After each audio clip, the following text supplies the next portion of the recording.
Leaders don't get stuck because they care. They get stuck because they care too much about the wrong things. Hey, friends, it's Gabe Kolstad. Happy Monday. I can't wait to share some things with you that I think are going to really help you get unstuck this week. And I want to talk about how to do that because your team, your mission, and even your energy needs to move forward. But if you keep getting stuck, it's not going to happen. Here's the big idea I want to talk to you about. If you're always trying to be the solution for your team, then you know what, you're actually going to end up being the problem for your team and for yourself. And why this matters is because this is leadership quicksand, okay? If you keep stepping in, to every problem, to every need, then you keep getting stuck in the thing that you step in.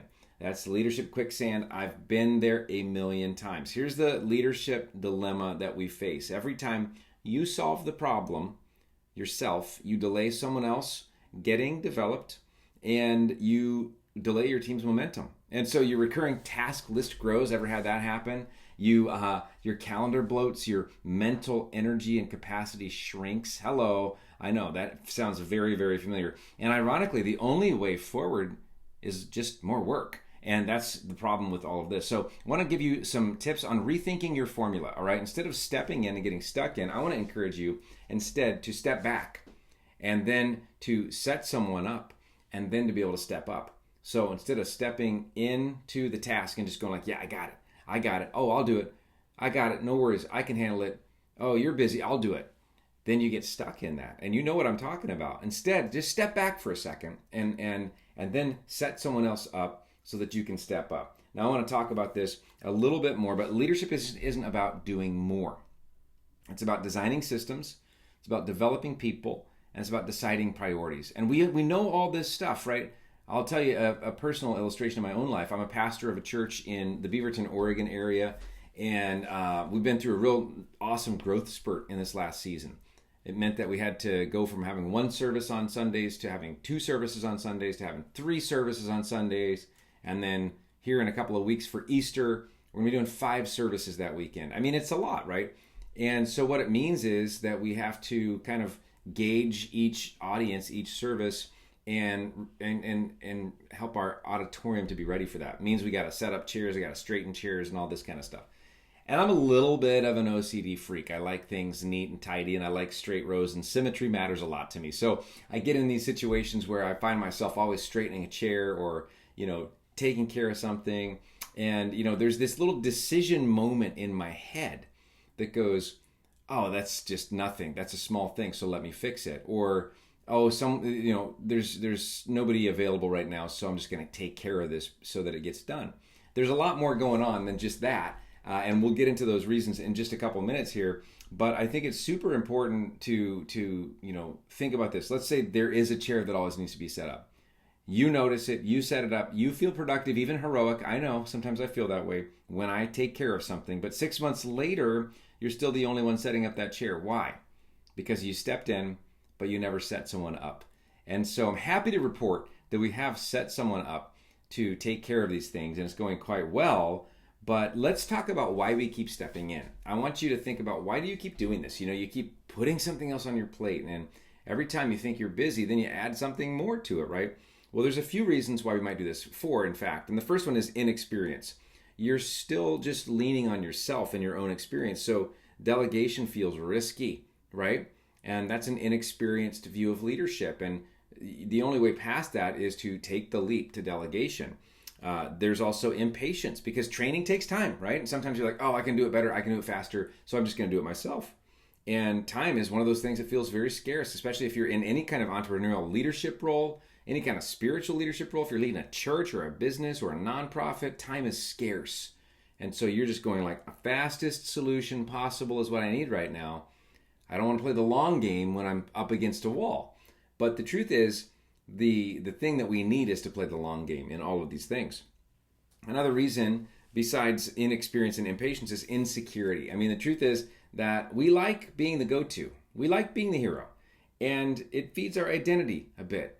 And if you're leading out of that insecurity, a lot of times you want to be the solution so that you get the thank you, so that you get the accolades, you get the spotlight. It takes humility to put somebody else in a place of achieving something that's important, and then they're going to get the reward. And that takes humility, but it is so worth it. And then the last one I think would be lack of clarity. Without crystal clear mission, strategy, everything feels equally urgent. So it's hard to get that priority made, that decision made, when you aren't clear on the long run. And so I think some of those things are the reasons why we keep stepping in. But let's talk about 3 questions you can ask this week. If you get in that moment and you catch yourself and you're like, oh, wait, before I say yes, let me just hang on. Let me step back for just a second. Here's what you want to ask in those step back moments. First, what is needed? What is actually needed? I mean, think about this for a second. Step out of urgency and into clarity. In just that moment, what is the actual goal here? Maybe even looking at the bigger picture. What's the vision, mission, values of our organization? What's our strategy? What are the most 3 big important things that we have coming up this year? Now, what do I think is needed? And how can I respond in a way that doesn't get me stuck in the doing, because that is usually unproductive for the growth of any organization. But what is needed? And then secondly, who can do it? I mean, there's probably more people than just me that can do it. Probably more people than just you that can do it. And so if you're the only answer, the team is too small or underdeveloped. And sometimes you got to take a chance on somebody in these kind of situations.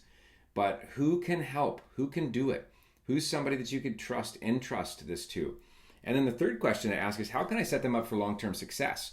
Meaning, this is not just a one-time thing. You're not just randomly plugging a hole with somebody who's going to hate the task and quit on you after the first time. You're doing a little more work than that. And that's why this is hard to do, is because you got to ask, well, not just who can do it, but who's the right person, because that's a systematic way to look at it. In other words, who would enjoy this and do a good job? And so asking a few more questions, getting a little more data, a little more intel, taking maybe a little more time, if you're a follower of Jesus, praying it through, getting a little bit of input, bounce it off somebody. Hey, I was thinking about asking this person or this person to do this. What do you think? Who would you ask? Finding somebody, the right person, that's a systematic thing to do. So that's part of setting them up for long-term success. But then once you get the person in there, it's training, it's trust, it's tools, it's time. I mean, these are the things that we have to do in order to put somebody in a winning position. And wouldn't you want somebody, and haven't you benefited from somebody doing this for you that way? I sure have.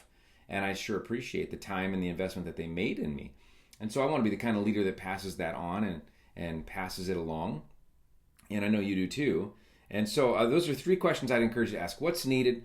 Who can do it? How can I set them up for long-term success? And in that long-term success too, think about make it clear. What's the end game? What's the definition of done? What are the boundaries? What are the resources? Who could I recruit to help do this? Really set them up for success. Seth Godin, in his book Linchpin, which I think is great on this subject, says the job is not to catch up, it's to leap forward. And you can only do that if you're not in the grind, if you're not in the weeds all the time where you can barely breathe. And you've got to have a little space, and the only way you get that space is to not get stuck in the things. Instead, step back so you can set someone else up, so you can step up. Really important. Here's the challenge I want to give you this week is this. Don't just ask for what needs to get done, okay? Ask, who can I equip so I never have to do this again? Think about that for a second. Imagine handing off a process, a system, a task, a responsibility, a department. Imagine handing it off so that it's no longer your day-to-day, week-to-week responsibility. Instead, someone else has been entrusted with it. Now, they're going to innovate it. They're probably going to tweak it. That's got to be fine with you. But they're going to do a great job. And by the way, handing something off is not laziness. It's legacy leadership. It is the thing we all admire, is when we can see that's the only way organizations grow and scale and reach the world, is through that kind of legacy leadership. So I hope that helps you this week. I hope you have an awesome week. Be encouraged. Know that I'm cheering for you. If I can help you in any way, if I can coach you in any way, reach out to me at gabekolstad.com. I'd love to be part of your story. Have a great week.